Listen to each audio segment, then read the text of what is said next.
नमस्कार, जय हिंद दोस्तों। मैं आपका दोस्त शुभम गिरी आप सभी लोगों का हार्दिक स्वागत करता हूं अपने YouTube channel study with Shubham Giri में। दोस्तों, आप सभी लोगों के लिए बहुत बड़ी ब्रेकिंग न्यूज़ है।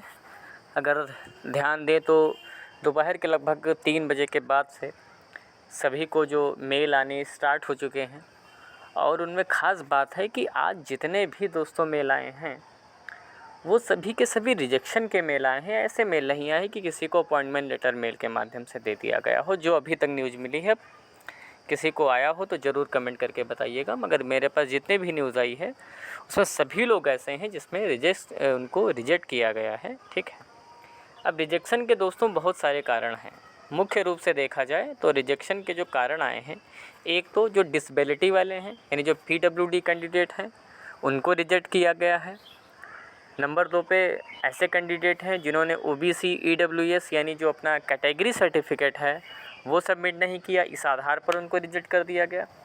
और तीसरे नंबर पर दोस्तों सब्जेक्ट कॉम्बिनेशन वाले लोग ऐसे हैं कि जिनको रिजेक्ट कर दिया गया है ना, 3 प्रकार के हैं।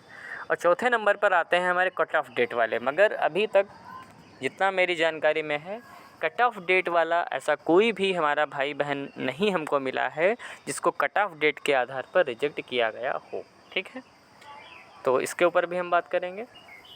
तो सबसे पहले तो दोस्तों आपको हम मेल दिखाते हैं कुछ, उसके बाद हम आगे की चर्चा को आगे बढ़ाते हैं और बताएंगे कि आपके पास क्या रास्ता है, क्या आपको आगे करना चाहिए। ये देखिए दोस्तों, ये एक हमारे पास मेल है। देखिए, इन भाई का जो चयन हुआ था वो TGT सोशल स्टडीज़ के लिए हुआ था। इनके में लिखा है minimum essential qualification for the post of TGT social studies was mentioned in the notification issued by nest on scrutiny of the document submitted during document verification it was notice that you do not possess the required educational qualification which makes you eligible for the post of TGT social studies as per the notification issued by NEST। यानी कि essential qualification में दोस्तों यही मतलब है कि आपका जो सब्जेक्ट कॉम्बिनेशन है उसकी वजह से आपको रिजेक्ट किया जा रहा है। ये दोस्तों TGT सोशल स्टडीज़ वालों के लिए। और दिखाता हूँ मैं दोस्तों आपको, ये देखिए दोस्तों, इनका चयन भाई का PGT इकोनॉमिक्स के लिए हुआ था, मगर इनको इसलिए इनेलिजिबल किया गया है क्योंकि ये अपने टाइम पीरियड जो इनको दिया गया उसमें ये भाई जो है दोस्तों EWS जो सर्टिफिकेट है वो इन्होंने मेंशन्ड नहीं किया। तो ये एक कैटेगरी है कि EWS की वजह से इनको रिजेक्ट दोस्तों किया गया है। और दिखाता हूँ, ये देखिए, ये मैम TGT हिंदी हैं, इनको भी एसेंशियल क्वालिफ़िकेशन के लिए दोस्तों डिस्क्वालीफाई कर दिया गया है यानी रिजेक्ट कर दिया गया है। ये मैम भी TGT साइंस की हैं, इनको भी सब्जेक्ट कॉम्बिनेशन की वजह से दोस्तों रिजेक्ट कर दिया गया है। और कुछ मैंने तो इसमें मैंने आपको EWS का दिखा दिया, सब्जेक्ट कॉम्बिनेशन का दिखा दिया, और मैंने आपको PH कैंडिडेट का भी दिखा दिया है ना। तो PH कैंडिडेट वालों को भी दोस्तों रिजेक्ट इसलिए किया गया है कि वो कैटेगरी। चलिए मैं आपको एक PH का भी दिखाता हूँ।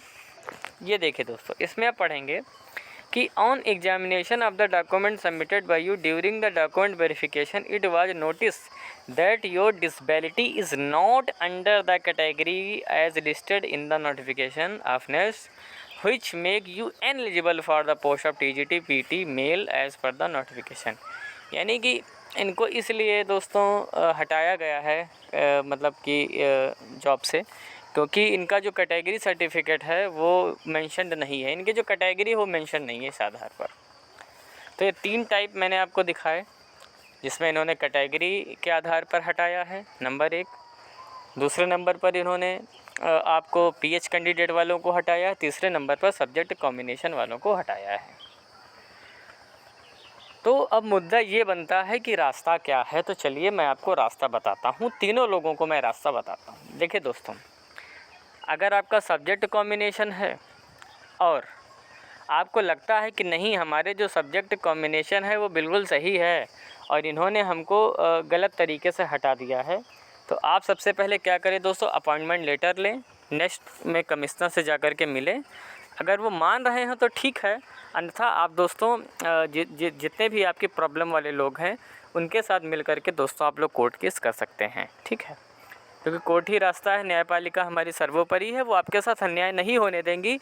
अगर आप वैलिड हैं तो आप ये समझिएगा, आप केस तभी जीत पाएंगे, कर पाएंगे अगर आप वैलिड हैं तो, ठीक है। अगर आप वैलिड हैं तो पहले कमिश्नर से मिलें, अगर वो बात आपकी नहीं सुन रहे हैं तो आप अपने लोगों के साथ मिल करके ग्रुप बनाइए और दोस्तों कोर्ट केस में हिस्सा लें, ठीक। इसके बाद दोस्तों बात कर लेते हैं जिनका OBC EWS SC सर्टिफिकेट के आधार पर बाहर किया गया है। तो मैं आपको बता दूं, इसमें बहुत सारे लोग ऐसे हैं जिनको जब नेक्स्ट ने टाइम दिया कि भाई 18 तारीख तक, 18 मई तक आप अपना कैटेगरी सर्टिफिकेट मेल कर दीजिए, तो बहुत सारे लोगों ने मेल कर दिया, फिर भी उन्होंने बाद में बाहर कर दिया। भाई जब आपने मेल कर दिया तो वो कैसे बाहर कर सकते हैं आपको? तो ऐसे लोग भी दोस्तों पहले कमिश्नर से मिलें और जा करके उनसे बात करें और उनको अपना मेल भी दिखाएं कि देखिए सर, आपने जो डेट दी थी इसके पहले ही हमने अपना EWS OBC या फिर जो भी आपका कैटेगरी सर्टिफिकेट है इसको हमने भेज दिया था नेक्स्ट को, फिर भी हमको रिजेक्ट किया गया है। तो दोस्तों वहाँ पर भी आप मजबूत हैं और आप उनको ऐसा बोलिए तो आपको ज़रूर शामिल करेंगे। और अगर फिर भी शामिल नहीं करते हैं तब भी दोस्तों आप कोर्ट की शरण में जा सकते हैं। आप कोर्ट को बोलिए सर, हमने अपना कैटेगरी सर्टिफिकेट इन्होंने डेट दी थी, हमने जमा किया, फिर भी इन्होंने हमको बाहर कर दिया है। तो वहाँ पर दोस्तों आपको न्याय मिलेगा और आपको न्याय अवश्य मिलेगा। मैं फिर से रिपीट कर रहा हूँ कि दोस्तों अगर आप सही हैं, आपके डॉक्यूमेंट सही हैं, आपने सही तरीके से परीक्षा पास की है, आपको नौकरी से कोई बाहर नहीं करेगा। बस आपको पैनिक नहीं करना है। मैं फिर बोल रहा हूँ, पैनिक नहीं होना है, अपनी लड़ाई लड़नी है। आपको नौकरी मिली है, इसे हाथ से जाने नहीं देना है, ठीक है। तो 2 लोगों को मैंने रास्ता बताया, सब्जेक्ट कॉम्बिनेशन वालों को और कैटेगरी वालों को मैंने। हाँ, अब आ जाते हैं भाई कैटेगरी वाले, जो PH वाले हमारे भाई बहन हैं।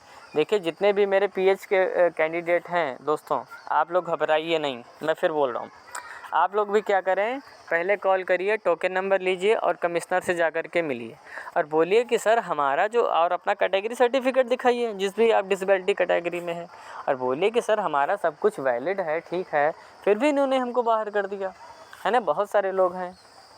तो अगर वहाँ से भी रास्ता नहीं निकलता है तो अब जितने भी PH कैंडिडेट हैं PWD वाले, आप सभी लोग क्या करें, सभी लोग मिल कर के केस करें, वहाँ से आपको न्याय ज़रूर मिलेगा। और मगर इसको ऐसे ही मत छोड़िए। ऐसे ही छोड़ने का मतलब ये होगा कि आई हुई नौकरी को हाथ से निकल जाने देना। और नौकरी बार बार दोस्तों नहीं मिलती है। मैं फिर से बोल रहा हूँ आपसे, नौकरी बार बार नहीं मिलती है। हम दोस्तों लगातार आपका सपोर्ट कर रहे हैं और आगे भी करते रहेंगे। जहाँ कहीं आपको हमारी मदद की ज़रूरत है आप हमें बताइए, आप हमें कॉल कर सकते हैं, कमेंट कर सकते हैं, बताइए क्या प्रॉब्लम है, हम आपकी सभी तरीके से सारी मदद करेंगे, ठीक है दोस्तों। तो ये जानकारी थी, हमने आपको दे दी। और दोस्तों हम लगातार आपका सपोर्ट कर रहे हैं अपने वीडियोस के माध्यम से, तो उम्मीद है कि आप भी हमारा सपोर्ट करेंगे। और कुछ नहीं, प्लीज़ हमारे चैनल को ज़रूर सब्सक्राइब करिएगा और बेल आइकन को भी ज़रूर प्रेस करिएगा ताकि मेरी आने वाली सारी वीडियोस की नोटिफिकेशन आपको मिलती रहें। क्योंकि लगातार दोस्तों अगर आप हमसे जुड़े रहेंगे ना तो हम आपकी मदद करते रहेंगे, वरना आप जानकारी अगर नहीं मिली तो फिर आप बहुत कुछ मिस कर जाएंगे। आपको जो भी लीगली कानूनी सलाह चाहिए वो भी दोस्तों आप हमको बताइए, वो भी हम आपको देने का प्रयास करेंगे। मतलब कोई भी मदद आपको चाहिए, हमारे तरीके से आपके साथ खड़े हैं। और रही बात कट ऑफ डेट वालों के साथ, तो दोस्तों अभी तक समय लगभग 7 बज रहा है और कट ऑफ डेट का कोई मेल नहीं आया है कि कट ऑफ डेट के आधार पर आपको रिजेक्ट किया गया हो। इसलिए कट ऑफ डेट वाले भी धैर्य बना करके रखें। कट ऑफ डेट वालों का मैटर भी, जो पुराना केस चल रहा है दोस्तों, डबल बेंच में जा चुका है और आशा और पूर्ण उम्मीद है कि हम वो लोग वो वाला केस जीतेंगे और कट ऑफ डेट वालों के साथ, भाई बहनों के साथ भी मेरे न्याय ही होगा। तो दोस्तों फिर अभी आज की वीडियो में बस इतना ही रखते हैं और जैसे ही कोई अगली अपडेट आती है हम तुरंत उपस्थित हो जाएंगे आपके बीच में। तब तक अपना ध्यान रखिएगा दोस्तों, और अगर अभी तक चैनल को सब्सक्राइब नहीं किया तो प्लीज़ करिएगा। और अगर वीडियो अच्छी लगी हो, लग रहा हम आपका सपोर्ट कर रहे हैं, तो एक बार जय हिंद कमेंट में ज़रूर लिखिएगा। फिर मिलेंगे दोस्तों अगली वीडियो में अगली जानकारी के साथ। तब तक मेरे साथ बोलिए जय हिंद, जय भारत।